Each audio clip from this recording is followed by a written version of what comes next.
여러분 안녕하십니까? 포항 MBC 뉴스데스크입니다. 경북 동해안에서 주말마다 물놀이 사망 사고가 잇따르고 있습니다. 올여름 들어 숨진 사람이 7명에 달합니다. 사망자 대다수는 구명조끼를 착용하지 않은 채 물놀이를 한 걸로 확인됐습니다. 배연정 기자입니다.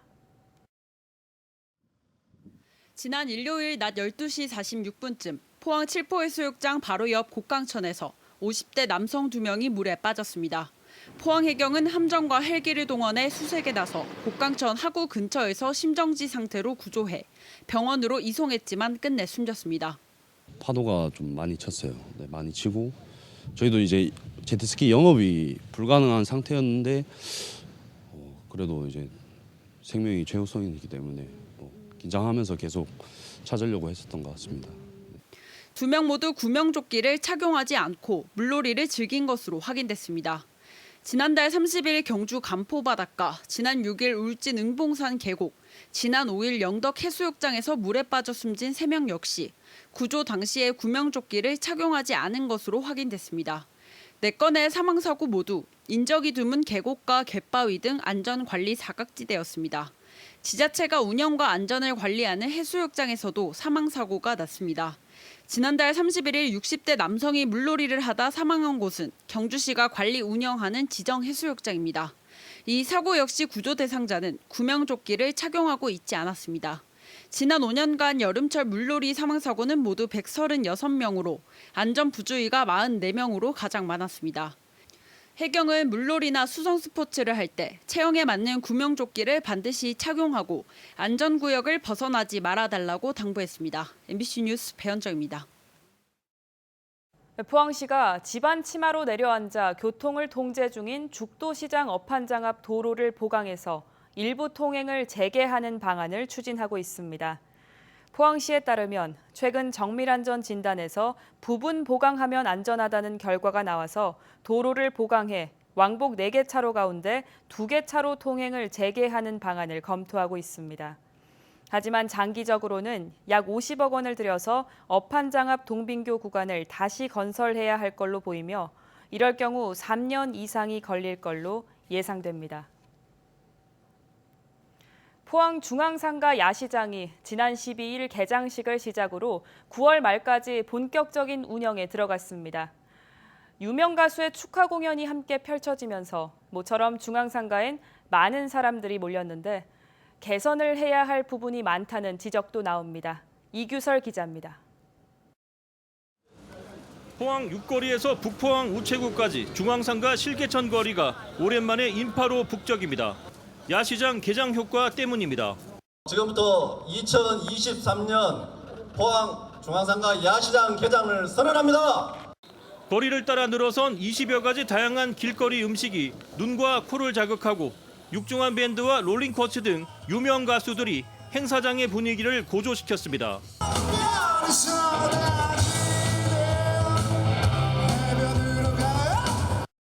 지난 12일 개장한 포항 중앙상가 야시장은 오는 9월 30일까지 매주 금, 토, 일요일에 열립니다. 금, 토요일은 오후 5시부터 10시까지, 일요일은 오후 4시부터 9시까지 운영합니다. 도움과 관심 속에 오늘 또 야시장이 개장하고 하니까 훨씬 더 발전하는 그런 계기가 되었으면 합니다. 새롭게 마련된 중앙상가 공영주차장 준공식도 함께 열려 주차도 예전보다 편해졌습니다. 하지만 아쉬운 점도 많았습니다. 즉석 요리의 특성상 푸드트럭마다 긴 줄이 늘어섰지만 번호표 발급 시스템이 없어 길가에 서서 하염없이 기다려야 했습니다. 방문객을 위해 테이블을 마련했지만 태부적이었고 음식물 쓰레기 분리수거도 제대로 이루어지지 않았습니다. 포항시는 야시장이 열리는 8주 동안 각종 콘서트와 댄스 축제, 맥주의 날 등 다양한 행사를 열어 포항 중앙상가로 사람들을 불러 모을 계획입니다. MBC 뉴스 이규설입니다. 포항시가 지난 2020년부터 형산강둔치에서 운영하고 있는 야외 물놀이장이 걸핏하면 침수돼 예산 낭비 논란이 끊이지 않고 있습니다.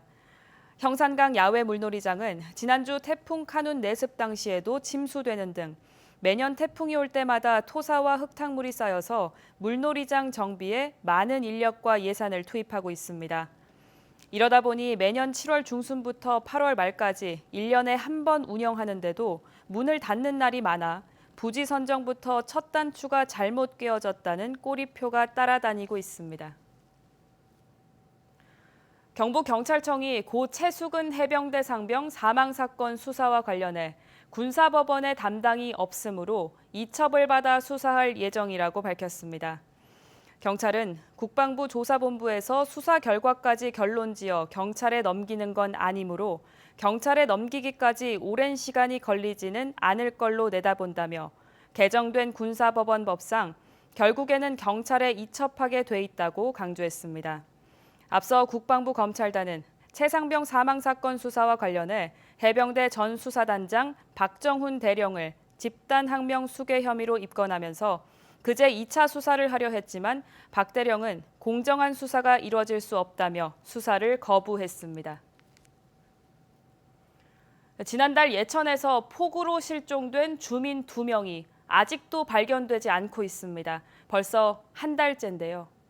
소방당국은 수색 범위를 내성천을 넘어서 낙동강이 있는 상주보와 낙담보까지 확대를 하면서 실종자 찾기에 고군분투하고 있습니다. 김경철 기자의 보도입니다.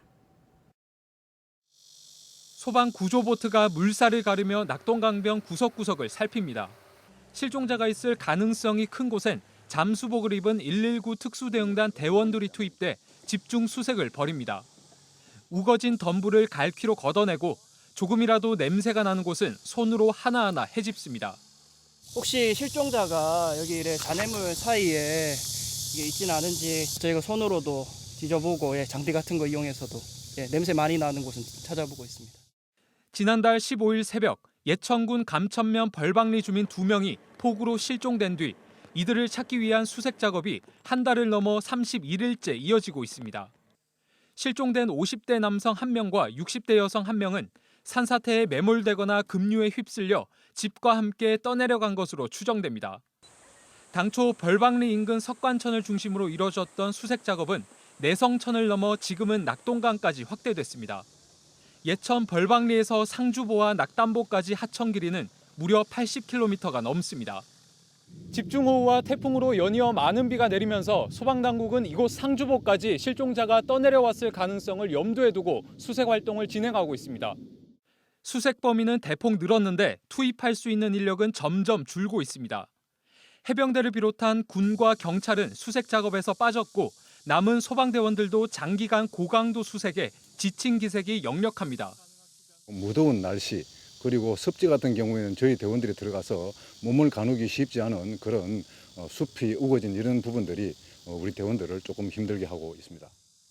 하지만 소방당국은 수색을 계속 이어나가겠다는 방침입니다. 가족 품으로 실종자를 돌려보내기 위해서는 소방에서 책임지고 끝까지 인명수색할 그런 계획을 갖고 있습니다.